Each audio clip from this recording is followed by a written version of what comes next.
Voilà, tu descends. Steve, Steve, l'image qu'il y a ici. t'as pas besoin d'aller à la montagne. Tu vas à la plage, au restaurant, au café, tu t'installes. Je suis triste. Tu comprends pas. Arrête de me parler. Vous êtes sûr que je vais pas souffrir. Vous avez voyé. Vous êtes sûr que Tu vas je aller vais sur bien. une montagne tout seul. Oh putain, Dubaï, ça m'a mis un coup d'œil. Tu m'appelles tout à Là, l'heure. avant Dubaï, il était. Franchement, Si. vous avez tout ça depuis le début. Messieurs, Bokertov, Yom Shelishi, Yom Shenichpal Bokitov, une journée extraordinaire s'annonce. D'abord, on va remercier Akadosh Baruch Hu pour la journée d'hier. On va remercier Hachem pour la journée d'hier. Et on va le remercier déjà en avance pour la journée d'aujourd'hui. Et lui dire à Kadosh Baruch Hu que nous essayons simplement dans notre vie, comme il dit le Zohar, de le voir, de vivre avec lui de notre vivant. Dieu n'a pas besoin que nous vivons avec lui après 120 ans. Il veut que nous vivons avec lui de notre vivant. Après 120 ans, ça n'a aucun intérêt. De notre vivant. Alors, je disais à la synagogue tout à l'heure qu'il y a un nouveau virus très grave, pire que l'Omicron qui est en train d'arriver. C'est un virus du pessimisme. Attention, si vous voyez un pessimiste, sauvez-vous de lui. Il risque de vous contaminer. Il risque de vous contaminer et il paraît qu'on n'a pas trouvé de vaccin encore jusqu'à aujourd'hui et que pour l'instant les mettre en quarantaine serait la meilleure chose pour nous protéger. Alors, Bezrat Hashem, nous on a choisi d'être dans la joie. Et on a Richard qui est avec nous ce matin, qui va nous donner qui va nous faire, grâce à lui, la mitzvah, c'est de nous donner les noms de malades qu'on va faire pour eux, Bezrat Hashem.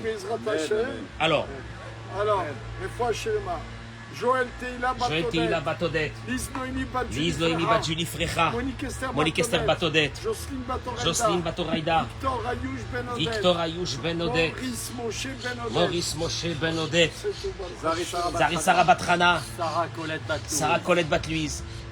Et les noms de malades que j'ai dit juste avant, Yitzhak Ben Avraham Colombani, Aziza Bat, Julia, Chélie Esther Bat Siporaya. On a oublié Sacha.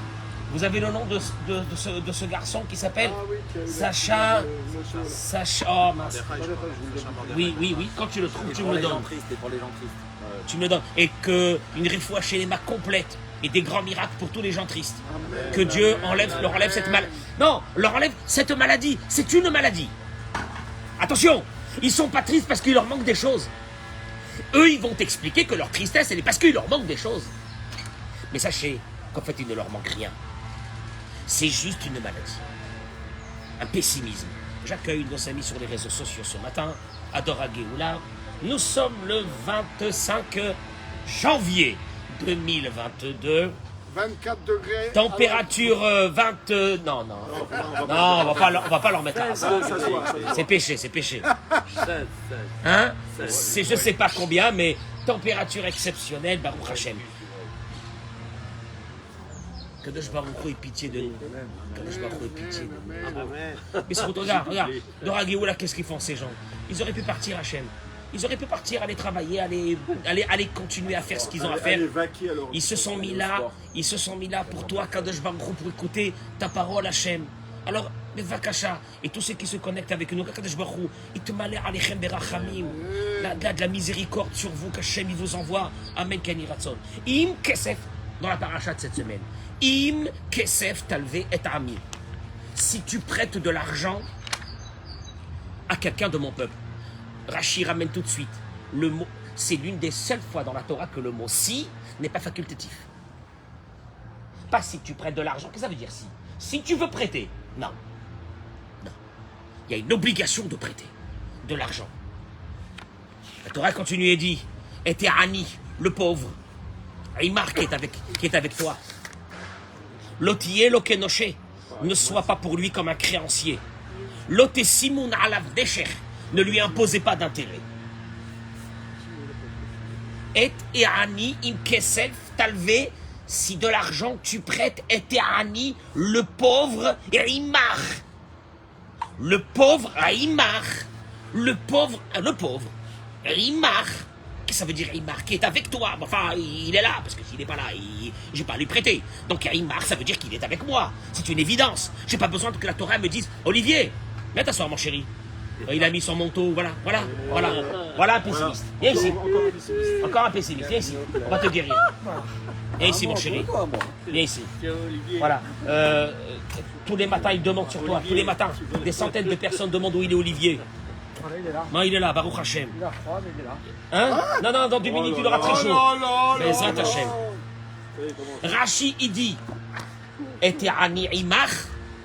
Qu'est-ce que la Torah, qu'est-ce que Dieu est venu te dire? Le pauvre avec toi, Eve mistakel be'atzmecha, keilu ata ani. Ça, j'ai jamais entendu de ma vie, ça. Moi, il y a un pauvre qui vient, un pauvre.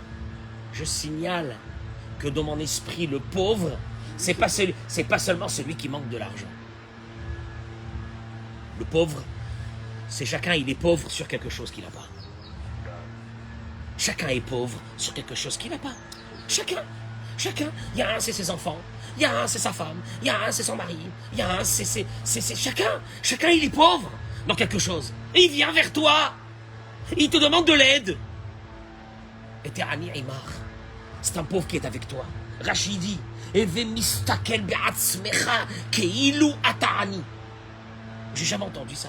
Tu dois, considère-toi toi-même. Ce sont les mots du Talmud. Comme si toi tu étais pauvre. Je suis désolé, je comprends pas. Je suis désolé, je comprends pas. Qu'est-ce que ça veut dire ça? Qu'est-ce que ça veut dire ça? Le savate de Kelem, un de nos grands maîtres, Amen. Il ramène ses paroles et il dit, qu'est-ce que ça veut dire? Velechaura, haïm qui était la tête alva ala ani tzarich lestakel ala atzmo kani. Moi je dois prêter. La Torah me demande de prêter de l'argent à un pauvre et de ne pas lui demander des intérêts. Ça va, je lui prête. Un monsieur, quelqu'un vient de la synagogue, il me demande quelque chose. Il me dit, j'ai un souci, je suis pas bien, il est pauvre. Chacun est pauvre. Mais de là à ce que tu me demandes de me sentir comme si que moi, j'avais son problème. C'est ce que te demande la Torah. Considère-toi comme si que tu es pauvre. Pourquoi? Mais pourquoi j'ai besoin de ça? On me demande de prêter, je prête. Mais que moi, je dois me sentir comme lui, comme si qu'il est pauvre. Pourquoi? Il dit le sabbat de Kelem. Ou Yodea, Shuani. Il sait qu'il est pauvre. Velachen, Ma'anik lot alva. Et c'est pour ça qu'il lui donne un prêt. Il sait qu'il est pauvre, il sait. Achen. Effectivement. Endai Bedia. Regardez ce que la Torah elle veut. Quand tu dis la Torah, c'est ce que Dieu. Qu'est-ce que Dieu veut de toi en 2022? Tu abordes des fois des soucis avec des gens. Comment tu dois les aborder? Comment? Ok, je me débarrasse de lui. Tiens, va-t'en. La Torah elle te dit Endai Bedia Shuani. Non, c'est pas suffisant que tu saches qu'il est pauvre et que tu lui donnes, tu l'aides. Akadosh Baruch Hu, il te dit, moi je veux que tu fasses le bien le plus fort possible. Comment? Alecha l'izdaot imo. Tu dois, l'izdaot imo, comment dirais-je? Tu dois te mettre à sa place. Mamash. Tu dois te mettre à sa place. Tu dois te sentir avec lui. Ou les hargish betorichi apnimiut shelcha. Argashotav vetrushotav. Il y a quelqu'un qui vient qui te dit qu'il a des soucis avec ses enfants. Ma parole. Toi, tu crois que tu pourras le comprendre comme ça? Tu sais comment tu pourras le comprendre? Mets-toi comme si, pendant qu'il te raconte son histoire, mets-toi comme si que c'est tes propres enfants qui te font ça. Mets-toi dans la situation que c'est ta femme qui te fait ça. Mets-toi dans la... Lama. Et pourquoi il faut que je me démoralise? Pourquoi il faut que je me démoralise en écoutant et en me mettant à la place de l'autre? Tu vois bien que l'autre c'est dur pour lui. Tu veux que je me démoralise pour me mettre à sa place avec lui. Il te dit Izdaout amitit mukhletet. C'est la seule façon que tu pourras. C'est la seule façon que tu pourras. Tu sais ce qu'il a besoin? Tu sais ce qu'il a besoin? Tu sais ce que l'humanité a besoin? L'humanité a besoin de personnes qui les comprennent. L'humanité a besoin de personnes qui comprennent son problème. On est seul. On est dans un monde de communication, mais on est seul. On est seul. Ça, c'est une maladie qui est en train de nous tuer. Cette solitude psychologique qu'on n'a plus personne. Avec qui? C'est pas ça. Et puis c'est pas ça. C'est que quand tu vas raconter, après tu te sens gêné d'avoir raconté. Parce que tu te dis, ah, je l'ai senti pas bien quand il m'a écouté. Mais qu'ils se sentent pas bien. C'est ce que la Torah elle demande. Qu'ils se sentent pas bien en t'écoutant. Qu'ils se sentent pas bien. Tu sais pourquoi? Parce que de cette façon, tu pourras l'aider. Voilà. Voilà le problème. Tu sais pourquoi on n'arrive pas à aider des personnes? Parce qu'on s'est blindé. On s'est blindé.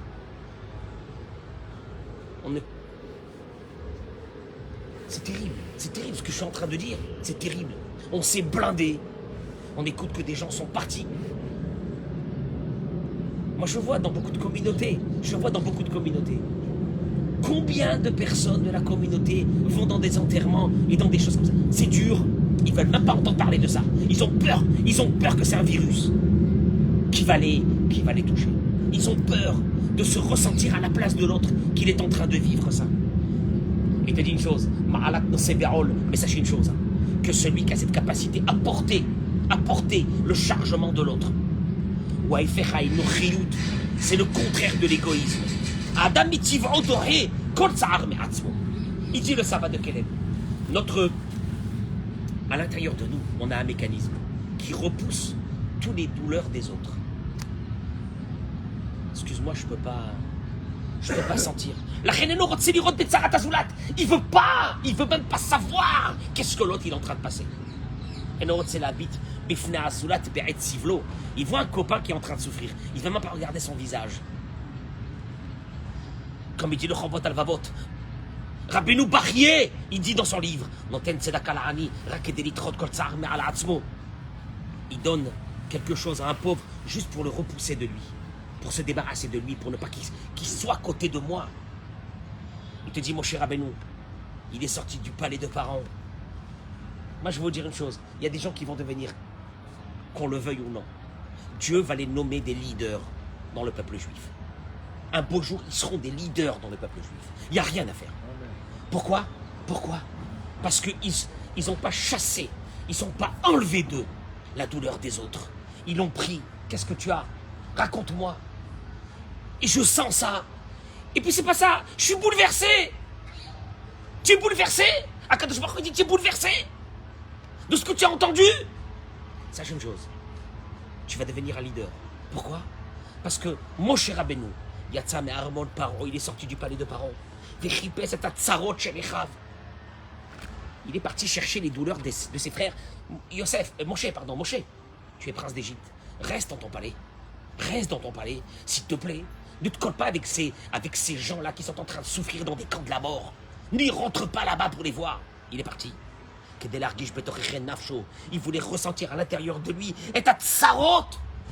Nathan Ena Velibo. Il a mis son œil, il a mis ses yeux, il a mis son cœur pour voir la souffrance de ses frères. Il est parti, il a commencé à porter des briques. Ça sert à rien. Il a aidé peut-être une ou deux personnes pendant quelques minutes. Ça sert à rien. Il n'a pas changé l'histoire. Mais il a porté la douleur des autres sur lui. Et porter la douleur des autres sur soi. Il dit ici le Sabbat de Kélem. Il dit que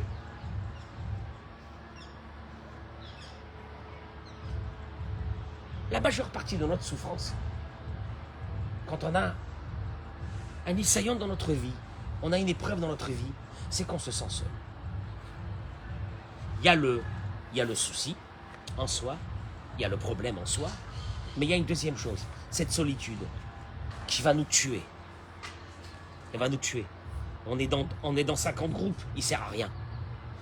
On a des millions de followers, il ne sert à rien. On a des milliers d'amis virtuels. Il ne sert à rien. Tu es chez toi à la maison et tu as un problème. Et tu te sens seul.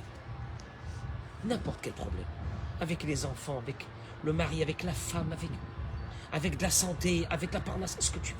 Et tu es seul.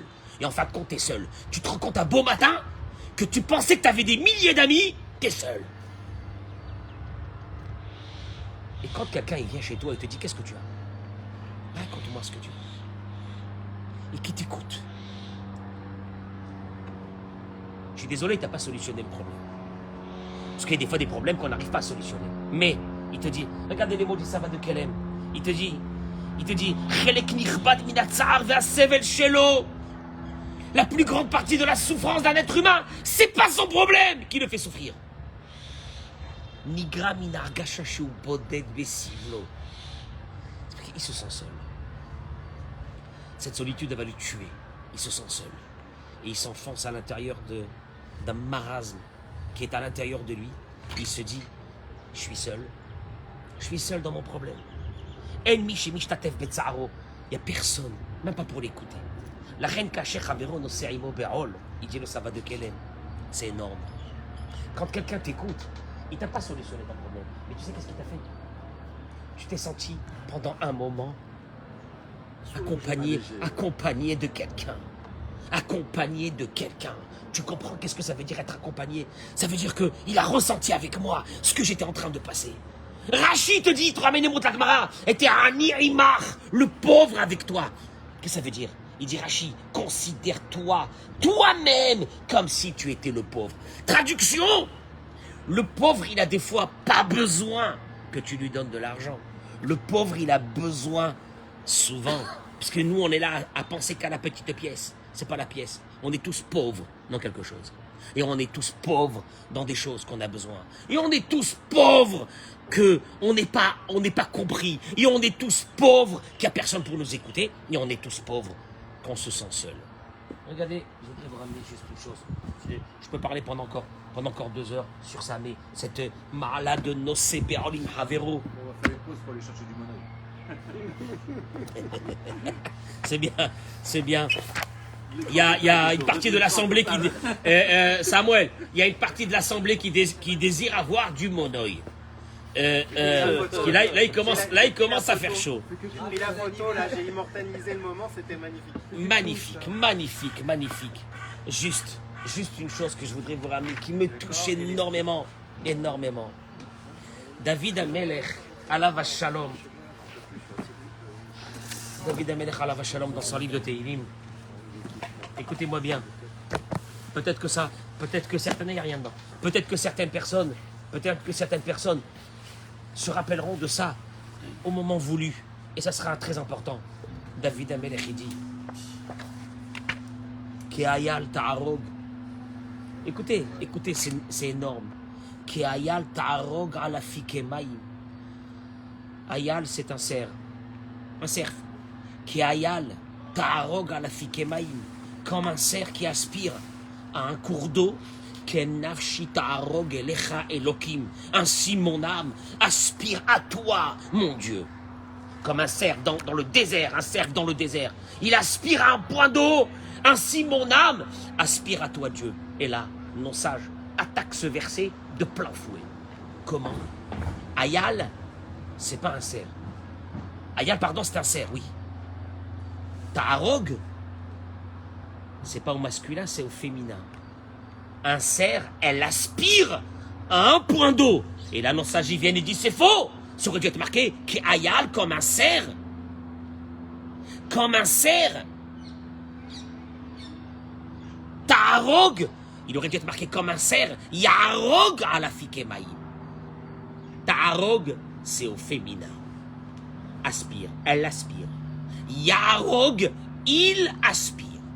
Le verset aurait dû marquer Ke'ayal yarog ala fikemaim, comme un cerf qui aspire, pas comme un cerf, elle aspire à un point d'eau. On a l'impression ici que David Amelech, il a pris la première partie, il l'a rendue masculine, et la deuxième partie, il l'a rendue féminine. C'est quoi l'histoire de ce cerf? Qu'est-ce qu'il est venu dire David Amelech? Comme un cerf c'est un mâle. Ke'ayal, comme un cerf. Ta'arog, qui ayal taro comme un cerf. Elle aspire, elle. Non, pas elle. Il aspire à un point d'eau.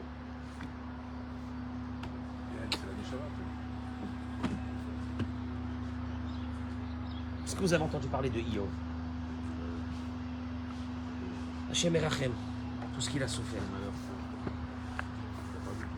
Tout ce qu'il a souffert. Dieu lui a dit, je cite Iov, Perek la maîtrette. Dieu lui a dit à Iov, quand il s'est plaint, il lui a dit la chose suivante. Iov, il est venu, il a dit à Dieu, je crois que tu t'es trompé. Il y a eu un souci dans le ciel. Quand tu as envoyé ces malheurs, tu les as envoyés à quelqu'un qui était Oyev.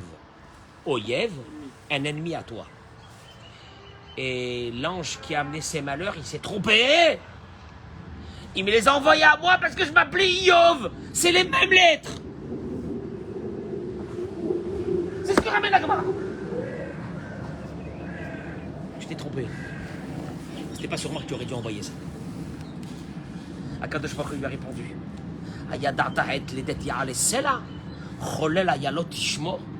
Dieu lui a dit, connais-tu le temps où le chamois des roches enfante? Le temps où les biches mettent bas? Tishmor, c'est toi qui gardes le moment où les biches mettent bas, où les biches vont accoucher, c'est toi qui es là. La réponse de Dieu, quel est le rapport?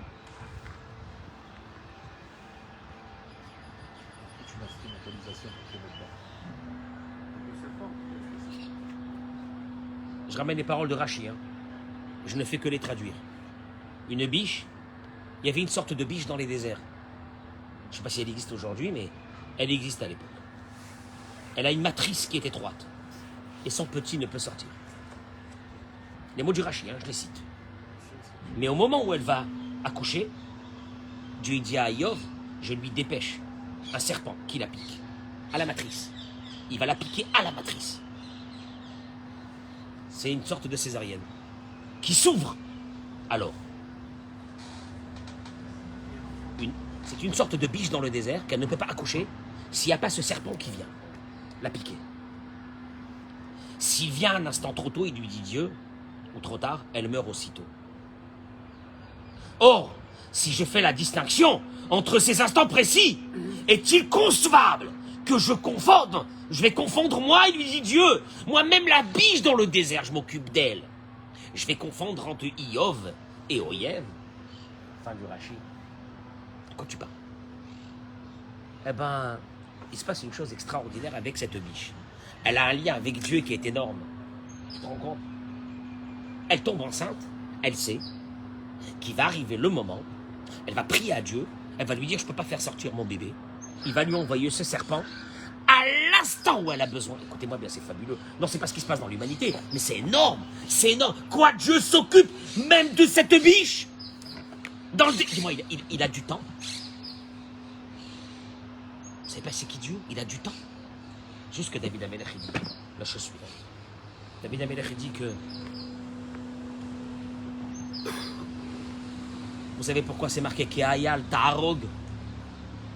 Comme ce cerf. Ta'arog qui aspire à la Fikemaïm au point d'eau. David Amelech a fait référence à cette biche. Comment? Comment il a fait?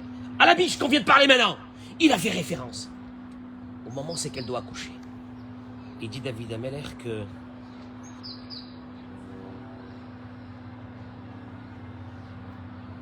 à ce moment-là, tous les animaux se rassemblent vers elle.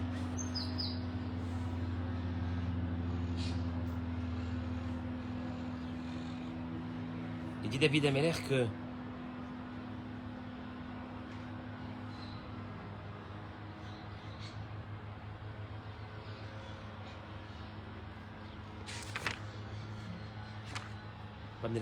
mais David Amelech, il ramène la chose suivante.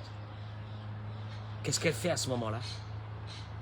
Elle est en train de prier à Dieu qui lui envoie ce serpent.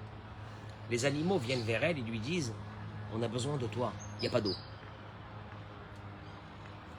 elle arrête de penser à elle et elle se met à prier à Dieu pour qu'il y ait de l'eau. C'est ce qui se passe dans le désert, c'est des choses fabuleuses. Mais c'est la vérité. Ke'ayal. Ke'ayal. Elle est sur le point d'accoucher, mais elle a un contact avec Dieu extraordinaire. Regardez qu'est-ce qui se passe. Qu'est-ce qu'il dit le Midrash? Il dit le Midrash comme ça. Le Midrash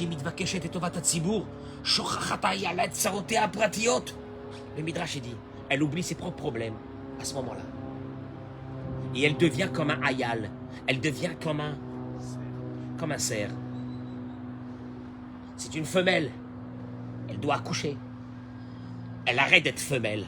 Pendant un moment, elle pense plus à elle. Elle pense plus à elle.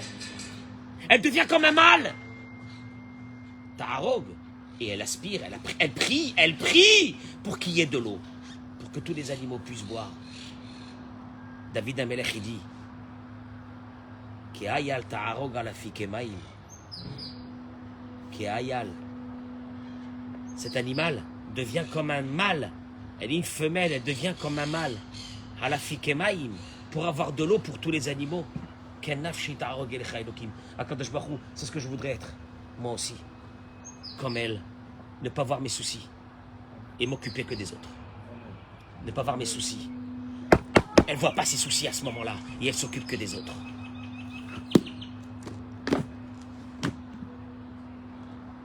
Je suis tombé sur ça hier soir par hasard. Je termine avec ça. C'est une folie. Katava Chafetz Chaim. Le Chafetz Chaim, il écrit. Accrochez-vous. Accrochez-vous. Le Chafetz Chaim, il écrit. C'est pour Nora. Il raconte, il dit que c'est une histoire terrible. Il dit que c'est une histoire que chez Be'enai Raïti, le Chafetz Chaim, il dit, le Rav Israël HaKohen de Radin, il dit, c'est une histoire que moi j'ai vue.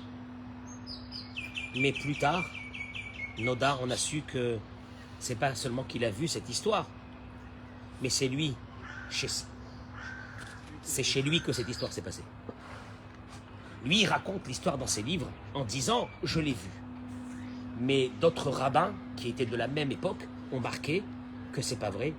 Pas que c'est pas vrai, il n'a pas voulu le dire lui, mais que l'histoire a été faite avec lui. Pas il a vu, parce qu'il n'était pas spectateur, il était acteur dans cette histoire. Et il ramène le Chafetz Chaim l'histoire, mais apparemment ça s'est passé avec lui. Il dit à Nashim Chapsim Sigoulot, il y a des gens qui cherchent des ségoulottes, des portes, des portes, des portes. On a besoin de portes. On a besoin d'une ségoula qui va nous changer de monde, qui va nous faire vivre. Il te dit, comme ça dit le Chafetz Chaim, de mes propres yeux, j'ai vu une histoire terrible. Mais en fait, c'est lui, avec lui. Ishechad Ayolobanim, un homme, une famille, qui avait des enfants, 2 enfants. Et Metukulam, l'un après l'autre, ils sont partis avec une maladie. Baoto Adam, Lifnei Chacham. Écoutez-moi bien l'histoire. Cet homme, ce père, qui a perdu ses 2 enfants, est venu. Il n'avait que 2 enfants, il les a perdus. Il est venu chez un chacham. Et là, nos sages ont rappelé que ce chacham, que le Chafetz Chaim est en train de marquer dans son livre, et c'est chacham, chez un chacham, c'est lui. Bikshu mimeno etza vesegoula. Ils lui ont demandé une etza, une ségoula, pour que ses enfants restent protégés et vivants. Il lui a dit le Rav, Eneli odea ségoulot. Je ne connais pas de ségoulot. Moi, je ne suis pas quelqu'un de spécialisé dans les ségoulots. Aval, mais animi etzlecha sheta'ase gmach kavuar ba'ir. Je te demanderai de faire chez toi à la maison un gmilut rasadim, un gmach. Un gmach. Celui qui a de l'argent, pas qu'il la donne. Un gmach. Il prête. Il y a des gmachim de tout. De tout. Tu peux faire un gmach de ce que tu veux. De ce que tu veux. Que ceux qui ont besoin, qui viennent. Et que tu les aides. Il lui a dit, peut-être qu'avec ce chesed que tu vas faire avec les autres, Dieu fera du chesed avec toi. Mida keneged mida. Tu fais du chesed avec les autres, que l'on parle d'une chesed. Voilà. Si tu donnes de l'argent à un pauvre, tu te prends pour qui? En donnant de l'argent à un pauvre, Akadosh Baruch Hu, il va faire chesed avec toi. C'est ce qu'il lui a dit. Il a entendu ce que le Chacham lui a dit. C'est le Chafetz Chaim qui raconte l'histoire. Et il a fait un Gemilut Chasadim, un Gmar. Et lui-même s'occupait de prêter cet argent à tous ceux qui ont besoin, sans intérêt, pour le temps qu'ils ont besoin. Et il rendait l'argent. Puis il avait une somme que comme ça, elle tournait, de prêt en prêt, les gens rendaient, ils prêtaient à d'autres, etc. Une banque, sans intérêt, pour ceux qui n'ont plus de banque.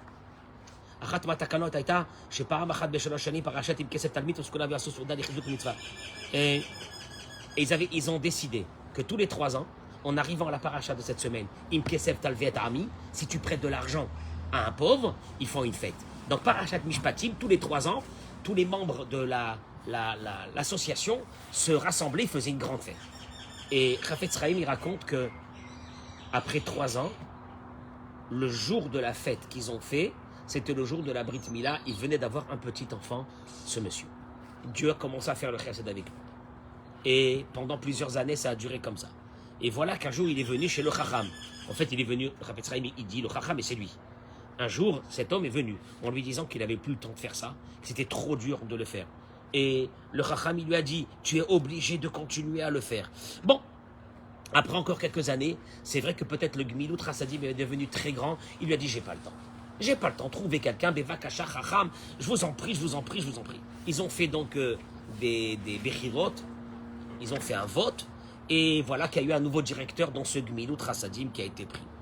Et Maaseh Zeaya Betrilat Alayla, c'était en début de soirée quand un nouveau a pris sa place à lui. Les Mahorat. Et le lendemain matin, il est revenu tout de suite chez le Chafetz Chaim de bonne heure et il a dit que pendant la nuit, après il a eu des enfants, Baruch Hashem, pendant la nuit, l'un de ses enfants, et Nechnak, il s'est étouffé. Et tout de suite, il a repris sur lui le Gemilut Chasadim. Mais ça y est, Chafetz Chaim, il termine et il dit, tu vois, chez Bisrut HaChesed, Nolado Banim. Par ce chesed, il a eu des enfants. Tout de suite. Il y a des fois midatadin. Midatadin, c'est la rigueur sur une personne. Mais la rigueur sur une personne, quand il y a le chesed, elle ne le touche plus. Il y a une protection contre midatadin qui s'appelle chesed. Des fois, tu fais chesed. Des fois, tu dis, je fais chesed. J'ai fait. Mais qu'est-ce que tu as fait? Tu as fait quoi? Tu as fait que midatadin, elle ne vient pas sur toi. Ça, c'est les mots du Chafetz Chaim. Ça veut dire que Béhémet, ne pas, tu sais quoi, ne pas fermer ce cœur. Oui, mais, il n'y a pas de mais, halvaï, qu'on arrive un jour, que Dieu nous donne, Stéphane, beaucoup d'argent. Tu sais quel est mon rêve à moi?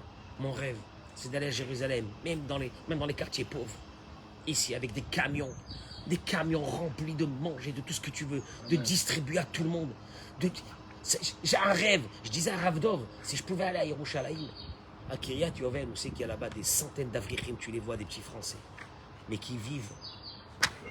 C'est honteux même de le dire. Je ne veux pas pour leur cabot à eux. Et de pouvoir distribuer. Je dis, si j'avais cette possibilité, mais c'est mon plus grand plaisir du monde de pouvoir aider des gens. Nous, on est là, ici.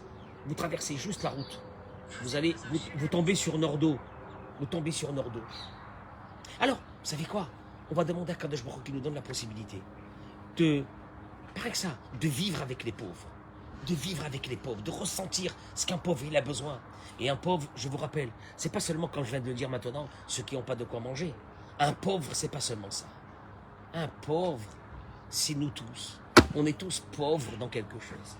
On a tous besoin de nous entendre. Et des fois, il y a des gens, je vois des fois des gens, ils m'appellent. Et je suis pas bien moi-même. Et je dois écouter. Et d'un seul coup, je me dis, mais Dayenu, que je suis venu dans ce monde juste pour que cette personne, cet homme ou cette femme parle. Qu'il parle. Et pendant qu'il parle, il sent qu'il y a quelqu'un qui l'entend. Et il sent qu'il n'est pas seul. Pendant un moment, il sent qu'il n'est pas seul. Tadamazé. On appelle ça non c'est parole. Et sur ça, il dit Raphaïm Vital, l'élève du Harizal. Velo zacha Moshe lekol ha'ma'alot halalou. Tout ce que Moshe Rabbeinu, il est devenu Moshe Rabbeinu. Tout. Tu crois que c'est parce qu'il avait une grande barbe ou il était très intelligent? ou très érudit en Torah, ou il avait de la Ruach HaKodesh. Velo Zacha Moshe l'école Ma'alot Alalou. Moshe Rabbeinu, il a mérité ce qu'il a mérité. Et là, seulement, les mots de Rav Chaim Vital. Shaya Ohev Israël, il aimait chaque juif. Ou Metzer Betzaratam, et il souffrait leur souffrance. Voilà le critère que Dieu il a cherché chez Moshe Rabbeinu. Il n'a rien cherché d'autre. Tu comprends? Donc, il y a Ani, le pauvre. Et comme il dit Rashi, Ani Eicha Kodrim, les pauvres de ta ville, pas savants. Les pauvres de notre ville, c'est les pauvres de notre maison, pas savants. Il y a d'abord les pauvres de ta maison, les pauvres de ta ville, les pauvres de ton pays, etc. Et tu élargis le cercle. Les pauvres de ta maison. Les pauvres de ta maison, ça peut être ton mari. Ça peut être ton mari, parce que tu écoutes le Rav Cohen, il parle des pauvres. Et tu te dis, ah mon Dieu, si on ouvre une association chez toi à la maison, tu as un mari, peut-être que c'est lui le pauvre. De sa vie, de beaucoup de choses, qu'il a besoin de beaucoup de choses de toi, madame. Monsieur, toi, monsieur, le pauvre, c'est peut-être ta femme, c'est peut-être tes enfants, c'est peut-être des choses comme ça d'abord avant, tes parents, tes frères, tes sœurs. Et puis élargis un peu le cercle. Si tout va bien autour, bah, Hachem, élargis le cercle. Élargis le cercle. Élargis ce cercle parce que c'est ce que Kadosh Baruch Hu, il veut de toi. Il veut rien d'autre. Il veut que ça de nous. Que ça. Qu'on puisse aider, qu'on puisse les chabek, les ehov, kol ish Israël, chacun les chabek auto, les ehov auto. Voilà, ça c'est Avodat Hashem. Et tout le reste, Zilgmor. Et tout le reste, ça vient tout seul. Bezrat Hashem. Bracha ve'atzlacha.